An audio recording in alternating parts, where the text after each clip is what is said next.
श्रीमद्रामायणे वाल्मीकीये आदिकाव्ये उत्तरकाण्डे पञ्चोत्तरशततमः सर्गः।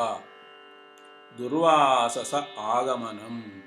तथा तयोः संवदतोः दुर्वासा भगवान् ऋषिः रामस्य दर्शनाकाङ्क्षी राजद्वारम् उपागमत्। सोऽभिगम्य तु सौमित्रिम् उवाच ऋषिसत्तमः रामं दर्शय मे शीघ्रं पुरा मेऽर्थोऽति वर्तते। मुनेस्तु भाषितं श्रुत्वा लक्ष्मणः परवीरः अभिवाद्य महात्मानं वाक्यमेतदुवाचः।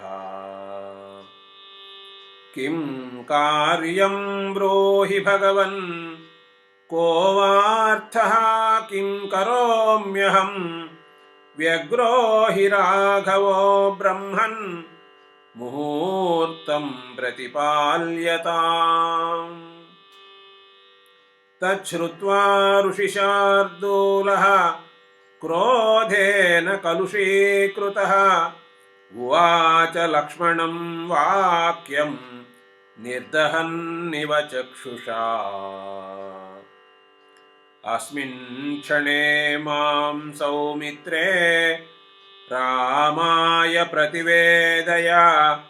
अस्मिन् क्षणे मां सौमित्रे न निवेदयसे यदि विषयं त्वां पुरं चैव शपिष्ये राघवं तथा भरतं चैव सौमित्रे युष्माकं या च सन्ततिः न हि शिक्ष्याम्यहं भूयः मन्युं धारयितुं हृदि। तच्छ्रुत्वा घोरसङ्काशं वाक्यं तस्य महात्मनः चिन्तयामास मनसा तस्य वाक्यस्य निश्चयम्। एकस्य मरणं मेस्तु मा भूत् सर्वविनाशनम् इति बुद्ध्या विनिश्चित्य राघवाय न्यवेदयत्।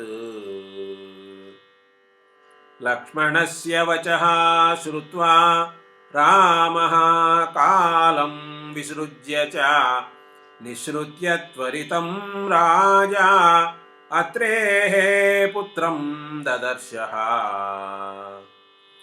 सोऽभिवाद्य महात्मानं ज्वलन्तमिव तेजसा किं कार्यमिति काकुत्स्थः कृताञ्जलिरभाषत। तद्वाक्यं राघवेणोक्तं श्रुत्वा मुनिवरः प्रभुं प्रत्याह रामं दुर्वासाः श्रूयतां धर्मवत्सला। अद्य वर्षसहस्रस्य समाप्तिः तपसो मम सोऽहं भोजनमिच्छामि यथा सिद्धं तवानघा। तच्छ्रुत्वा वचनं राजा राघवः प्रीतमानसः भोजनं मुनिमुख्याय यथा सिद्धम् उपाहरत्। स तु भुक्त्वा मुनिश्रेष्ठः तदन्नम् अमृतोपमम् साधु रामेति सम्भाष्य स्वमाश्रममुपागमत्।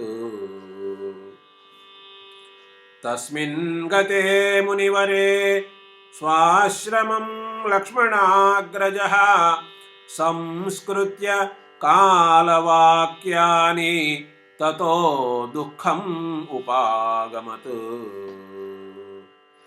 दुःखेन च सुसन्तप्तः स्मृत्वा तद्घोरदर्शनम् अवाङ्मुखो दीनमनाः व्याहर्तुं न शशाकः। ततो बुद्ध्या विनिश्चित्य कालवाक्यानि राघवः नैतदस्तीति निश्चित्य तूष्णीम् आसीन्महायशाः।